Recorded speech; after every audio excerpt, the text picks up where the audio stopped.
Nous sommes en compagnie de Kayron, rappeur, Bon, tu acteur, commences par rap, mais ça va pas ou quoi? réalisateur, Mais non, mais rappeur, c'est un scénariste, hobby. Tu dis pas un acteur, humoriste. il fait du jardinage. Non, non, mais c'est un peu toutes tes qualités quand même. humoriste, comédien, auteur, réalisateur.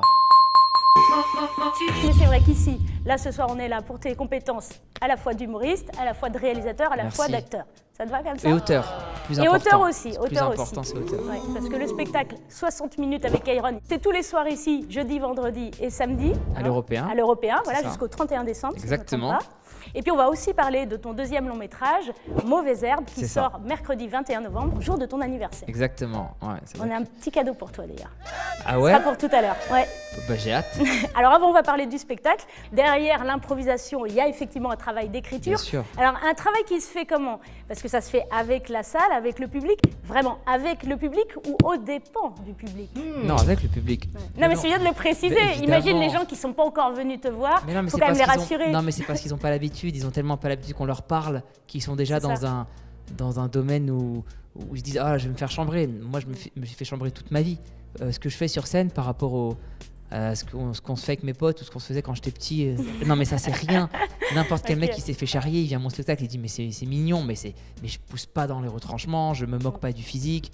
Je me moque pas, tu vois, je mets pas la personne mal à l'aise. Et je confirme parce qu'on l'a vu le spectacle et effectivement c'est gentil. Alors d'ailleurs quand on est venu, à un moment donné tu as posé une question comme ça dans la salle en disant est-ce qu'il y a quelqu'un qui veut vraiment pas participer? Ouais. Levez la main. Sauf qu'évidemment quand tu poses la question nous on sait pas donc tout le monde se plante. Il y a une main qui s'est levée. Effectivement tu l'as Et pas je vais embêté. pas parler. Voilà. Bah ouais. Mais est-ce que c'est le cas tout le temps? Non, mais parfois il y a personne qui lève la main parce que Ouais. les gens savent comme ce qu'ils viennent voir et ils viennent chercher. Ce qui est aussi original dans mon spectacle, c'est l'interaction. Ouais. Donc ils veulent pas forcément vrai. parler, mais ils mettent pas de barrière. Mais de temps en temps, on a un ou deux dans chaque salle qui dit voilà, moi je préfère vraiment pas parler, qu'on ne parle pas pour être sûr de ça. Et ils lèvent la main, je les identifie et je leur parle pas. Et c'est un deal qui est respecté. Il faut qu'on parte sur un contrat de confiance avec le public, sinon on peut pas aller tout droit. Ouais. Oui, parce que c'est un moment de partage en fait. Bien Enfin, sûr. Il y a un vrai échange aussi avec le public qui est éclairé, donc on participe Bah avec. oui, non mais le spectacle, je sais qu'il fonctionne, je sais que les gens viennent avec une bonne volonté. J'ai confiance en mon travail. Et il fait ça le comble et c'est mérité, la preuve en image. Voilà, on y arrive, n'aie pas peur. C'est quoi ton prénom? Renata. Renata, c'est quoi son accent? Et ton copain il est russe aussi? T'appelles comment toi? Maxime, t'as vu comment? Maxime serait un très bon papa. Il va parler comme si j'étais un petit trisomique. Maxime, tu as compris petit Kayron? Allez, va faire du coloriage maintenant. Comment vous êtes rencontrés tous les deux? Un parc? Une russe à Paris dans un parc? Mais oui. Y'avait pas un petit peu de massage dans l'histoire, hein? Tu joues aux échecs, bien sûr. Ça va. Oui, toute seule. A8, B12. Non, elle aurait été plus drôle comme ça. A8, B12. Et à ce moment-là, Maxime, tiens, avec un imperméable. Bonjour. Alors on l'évoquait, la sortie de ton deuxième long métrage, Mauvaise Herbe. On t'a prévu un petit cadeau de circonstance. C'est presque des mauvaises herbes, mais pas tout à fait, parce que nous aussi, on est un petit peu parti de la même idée de départ que ton film, à savoir la citation de Victor Hugo qui est... Il n'y a pas de mauvaise herbe, comme il n'y a pas de mauvais homme, il n'y a que de mauvais cultivateurs.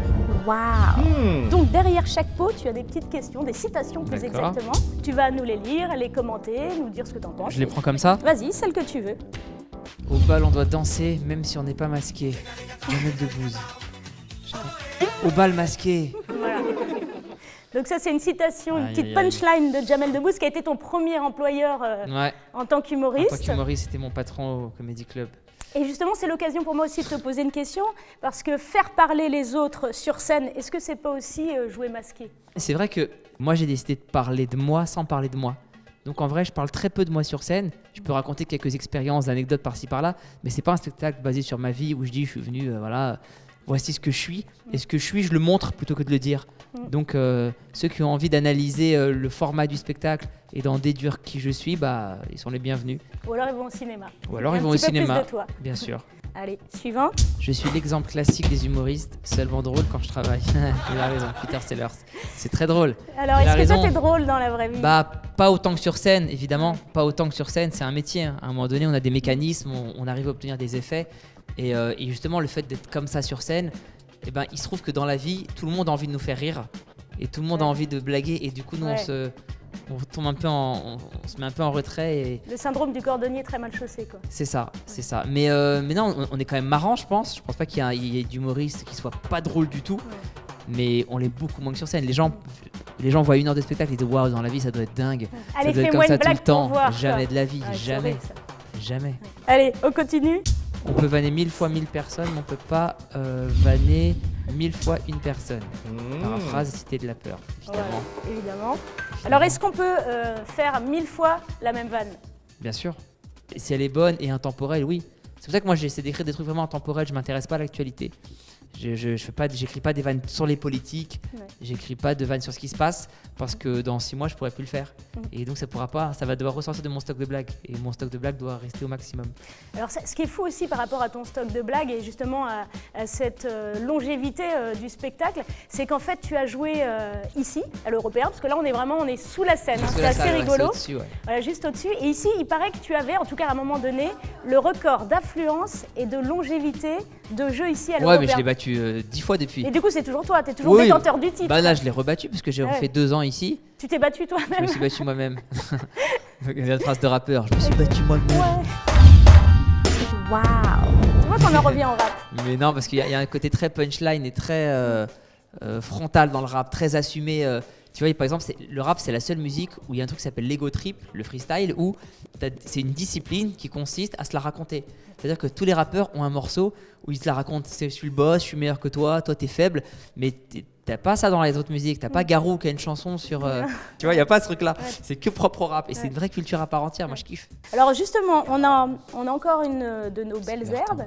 Oui. Et, C'est la dernière. Et ça va Allez. peut-être être l'occasion de continuer de parler du rap, tu vas voir. Très bien. Mon cœur est tout nu, j'ai plus rien à me mettre, je t'aime sans stress et paillettes. Fianso, qui est dans mon film, Voilà, avec Medine. voilà. Je suis très content de les avoir tous les deux. Ouais. Ouais, c'était important, enfin, c'était pas important, mais j'avais envie de faire tourner des rappeurs en leur donnant un autre rôle que celui du flic en civil ou du dealer de quartier. Et là, ils sont à une autre époque, ils sont habillés d'une autre manière, ils parlent une autre langue, c'est complètement autre chose, donc je suis très content. Ils sont venus quelques jours avec nous tourner, ça s'est très bien passé, je suis très Tournage content. au Maroc, je crois. Ouais, tournage au Maroc, ils sont venus, c'est très cool. Et puis pour eux aussi, c'était une expérience parce que ça leur permettait d'avoir accès au cinéma sans porter la responsabilité d'un film sur leurs épaules. C'était vraiment un truc cool en annexe. Et j'aime beaucoup ce qu'ils font tous les deux. J'aime beaucoup leur musique, donc très content qu'ils soient avec nous. Et alors du coup, il y a un clip. Fianso, Medine, on les retrouve dans le clip de Mauvaise Herbe, qui est déjà en ligne. Ouais. Et là, alors là, très très fort, Kairon, il va réussir à faire un dab à Catherine Deneuve. Ça, c'est quand même assez fou. Et d'ailleurs, ce qui est fou aussi, c'est que tu la traites de vieille, tu lui masses les pieds. Enfin, on a l'impression que tu as réussi à retourner nos acteurs les plus connus. Je suis très fier parce fou. parce que en fait, les fans de Catherine, quand ils sortent du film, ils me disent waouh, on l'a vu 100 films avec elle et on l'a jamais vu comme ça. C'est la première fois qu'on la voit comme ça. Je suis très très fier d'avoir réussi avec toute l'équipe à faire en sorte de renouveler un peu, de la mettre ailleurs. Je suis très très fier de ça, effectivement. Alors, on va faire juste comme ça pour le plaisir, parce qu'il y a tellement de choses qui circulent sur toi avec toute l'actu que tu as. J'ai entendu dire, tu me dis si c'est vrai ou pas. J'ai mis 8 ans à passer le permis de conduire. Vrai. Avant d'être en couple, j'étais aussi dragueur que mon personnage dans la série Bref. Faux. Je suis hyper coquet, je ne m'interdis rien, y compris les gommages. C'était vrai, là ça l'est moins. Faux. Vrai. Ok. Je n'arrive pas à prendre mes textes, c'est pour ça que dans mon spectacle, il n'y en a pas. C'était vrai à une époque, maintenant c'est faux, pareil. Je suis insomniaque, mon cerveau fonctionne à plein régime, même la nuit. Vrai. Voilà, je crois qu'on a fait le tour. C'est un plaisir, merci beaucoup. Merci beaucoup à toi. 60 minutes avec Kairon, jeudi, vendredi, samedi. On est samedi, c'est maintenant. C'est maintenant, ouais, dans quelques minutes.